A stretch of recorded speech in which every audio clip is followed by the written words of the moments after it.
તો એ જ કે કમલેશભાઈ નો વિશ્વાસ રાખજો ને કોઈ જાતનું ફ્રોડ નથી. અત્યારે હું ડ્યુટીમાંથી જ આવું છું. તો તમને જોબ મળી ગઈ કે ના મળી ગઈ? હા, 29 તારીખે અમારું જોઈનિંગ છે. આવ્યા છે લોકો નોકરી મળે છે ખરા લોકોને? યસ. ક્યાં મળી જોબ? મને Adani VIP launch Ahmedabad airport QSR માં. જામનગર થી છો ને? હા, તમારો વિડીયો જોયો અને પછી બધા સ્ટુડન્ટ સાથે મળીને વાત કરી તો હા, તે બધાને પ્લેસમેન્ટ મળી ગઈ છે એટલે મેં પણ એડમિશન લઈ લીધું. સ્પેશિયલ નાઇટ ડ્યુટી માંથી ડાયરેક્ટ આવ્યા? હા, અહીંયા 0 થી હીરો બનવાની તાકાત અહીંયા છે. હા હા હા. મારી જોબ બી લાગી ગઈ છે. મને 6 મંથ થઈ ગયા છે અદાની CSC પ્રોફાઇલમાં કાર્ગો ઓફિસરમાં લાગી છે ઇન્ટરનેશનલ એરપોર્ટ. ઘણા બધા લોકોની જોબ મળી ગઈ છે. તમે પણ જોબ કરવા માંગતા હોય ને એમાં એરપોર્ટ ની અંદર 3 વખત આ વિડીયો બનાવ્યો છે સર.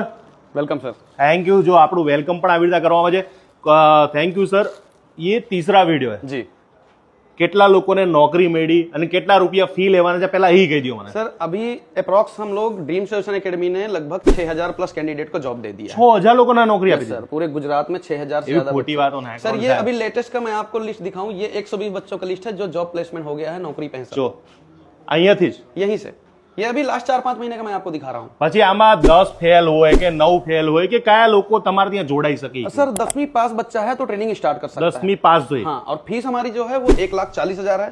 क्योंकि बच्चों के कॉल आते हैं कि सर फीस कितनी है क्या है, तो मैं पहले बता देता हूँ. फीस 1,40,000 है और 12 महीने के अंदर 100% job placement assistant on stamp paper करके दिया जाता है. અને આ તમે જે જોઈ રહ્યા છો કે આ બધા લોકોને જોબ લાગી એના ડાયરેક્ટલી ફોટા નાખેલા છે. सर इसके 10 गुना ज्यादा बच्चे हैं. हमारे पास जगह नहीं कि हम नोटिस जगह लगाएं. नहीं, हाँ. बहुत ज्यादा बच्चे हैं, 6000 बच्चे हैं जिनका फोटो लगाना है, निकालना કેવી है. રીતે તમારી સાથે જોડાઈ શકે? કયા કયા કોઈ છોકરાઓ ભેદભાવ ખરા કે આમાં કોઈ પછી કે लड़का लड़की आर्ट्स कॉमर्स साइंस कोई भी स्ट्रीम का बच्चा हो, परसेंटेज से कोई रिक्वायरमेंट नहीं है. कोई 10वीं में 2 बार फेल हुआ है, 3 बार फेल हुआ है, तो भी आगे अगर वो पढ़ाई कंटिन्यू कर रहा है तो भी वो जुड़ सकता है. उसमें कोई दिक्कत नहीं. તમારે ત્યાં આગળ ભણવા માટેનો ટાઈમિંગ ખરો કે પછી કે આખા દિવસમાં કલાક 2 કલાક કે કેવી રીતે ભણવાનું? 2 घंटे की ट्रेनिंग होती है डेली. આખા દિવસમાં? आखा दिवस मंडे टू सैटरडे एंड आप 8 से 10, 10 से 12, 1 से 3, 3 से 5, 5 से 7, 2 घंटे की ट्रेनिंग डेली. એ ગમે ત્યારે ગમે તે સમય? कोई भी એટલે આપણે કદાચ કોઈ નોકરી કરતા હોય તો એ પાર્ટ ટાઈમમાં આ કામ કરવું તો કરી શકે? कर सकते हैं सर. અને પછી કદાચ આ લોકોને નોકરી લાગે તો પૈસા કેટલા મળે? પગાર કેટલો મળે? स्टार्टिंग सैलरी जो एयरपोर्ट मैनेजमेंट का होता है वो 25-30 हजार से स्टार्टिंग होती है और जो केबिन क्रू का होता है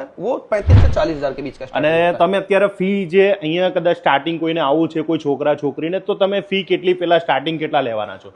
अगर बच्चा सर इंस्टॉलमेंट पैटर्न पे जाना चाहता है तो 30,000 हम लोग एडमिशन फीस लेते हैं. Okay. उसका यूनिफॉर्म आईडी कार्ड ये सब जनरेट होता है एंड बाकी का जो रेस्ट अमाउंट है वो हर महीने मंथली इंस्टॉलमेंट से 8,000 10,000 वो अपने अकॉर्डिंग उसको जितना कन्वीनियंस हो मंथली पे कर सकता આ है. કોર્સ કેટલા 12 મહિનાનો 12 હોય? महीना कोर्स है सर. અને કોઈ 12 મહિના પૂરા ના કરે ને એની પહેલા પણ જોબ મળે છે? Yes sir. अगर मान लीजिए बच्चे की नौकरी, बच्चा रेडी हो गया 4 महीने में ही, 3 महीने में, 6 महीने बच्चा रेडी हो गया, नौकरी लग गई, तो उसका जो भी पेंडिंग अमाउंट है 60,000 70,000 वो फिर उसको एक साथ दे देना होता है 3-4 दिन के अंदर. બરાબર. અને નોકરી મળી જાય? नौकरी 100%. आज तक कोई एक बच्चा आपको नहीं बताएगा कि हमको नौकरी नहीं मिली. Dreams aviation academy. હા, એ જગ્યાએ કોઈને જોબ ના મળી એવો એક જણા કોમેન્ટ કરીને મને બતાવજો. यस. જો આ એ લોકોને આખી એક ઓફિસ છે, આખું પ્લેન બનાવ્યું છે. આ લોકોની એ ઓફિસ, આ પ્લેન બનાવ્યું છે. પ્લેનની અંદર જો જેવી રીતના સીટિંગ ને બધું વ્યવસ્થા હોય તો સર અહીંયા તમે શું શીખડાવો છો શું લોકોને પહેલા? सर यहाँ पे हम सबसे पहले बच्चों को कम्युनिकेशन स्टार्ट कराते हैं. एविएशन से रिलेटेड हमारा 90% फोकस जो होता है वो एविएशन होता है. अच्छा. हॉस्पिटैलिटी में हम ज्यादा इंटरेस्ट नहीं रखते हैं. Only aviation, airport management, cabin crew या फिर एयरपोर्ट मैनेजमेंट. बराबर. यानी एयरपोर्ट पे जैसे रिजर्वेशन हुआ, बोर्डिंग मेंटेन करना, पासपोर्ट चेकिंग, कस्टमर हैंडलिंग, ये सारा काम जो होता है, कार्गो डिपार्टमेंट है, रैंप ऑफिसर है, ये सब एयरपोर्ट मैनेजमेंट में आता આની જરૂરિયાત તો વધતી જવાની કે है. ઘટવાની? बढ़ती जाती सर. एविएशन इंडस्ट्री कभी नहीं बंद होने वाली. એ ક્યારે બંધ થાય? कभी नहीं. इंडिया कितना भी सुपर पावर बन जाएगा, अमेरिका हम ट्रेन से या बाई रोड नहीं जा सकते कभी भी. एविएशन कभी नहीं बंद होगा. પ્લેનમાં જ જવું પડે? प्लेन में ही जाना पड़ेगा. ઉડીને તો ડાયરેક્ટ જઈ નહીં શકો? एविएशन इतना ग्रो कर रहा है सर. आज की डेट में गुजरात में लगभग 10 से 12 नए एयरपोर्ट बना दिए गए हैं. बड़ोड़ा, सूरत, राजकोट, એટલે એ બધામાં તો આ બધા લોકોની જરૂર પડવાની જ છે. 100% जरूरत. वहां पे मैन पावर तो चाहिए ही चाहिए होगा. અત્યારે તો ગામડે ગામડે પણ એરપોર્ટ બની જાય. મને તો નવાઈ નહીં કે તમારા દરેક ગામડાઓમાં એક એરપોર્ટ નાનું હશે, કારણ કે હવે આના ડિમાન્ડ વધતી જ જાય છે. Yes sir. કારણ કે પહેલા તો લોકોનું એક ડ્રીમ હતું કે પ્લેનમાં બેસવું. હવે તો મને નથી લાગતું કે બહુ ઓછા લોકો છે કે જે પ્લેનમાં નહીં બેઠા હોય, કારણ કે ડોમેસ્ટિક હોય કે ઇન્ટરનેશનલ હોય. મારો તો આખો પાસપોર્ટ ભરવાની તૈયારી છે સર. એકવાર ડેમો કરવા માટે તમારા છોકરાને લઈને આવો અને રિયલમાં કહું છું નોકરી લાગે છે લાગે છે લાગે જ છે.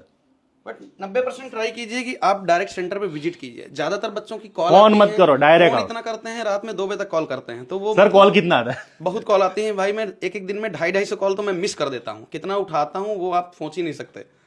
तो आप डायरेक्ट बच्चे को लेकर के सेंटर पे विजिट कर लो. यहाँ पे पूरा अच्छे से समझ लो, सीख लो. आप पेरेंट्स भी साथ में आ सकते हैं और अपने बच्चे को 1-2 दिन क्लास दिला दो, फिर आपको ठीक लगे तब आप अपना कंटिन्यू कर सकते हो। Done sir, thank you so much sir. Thank you.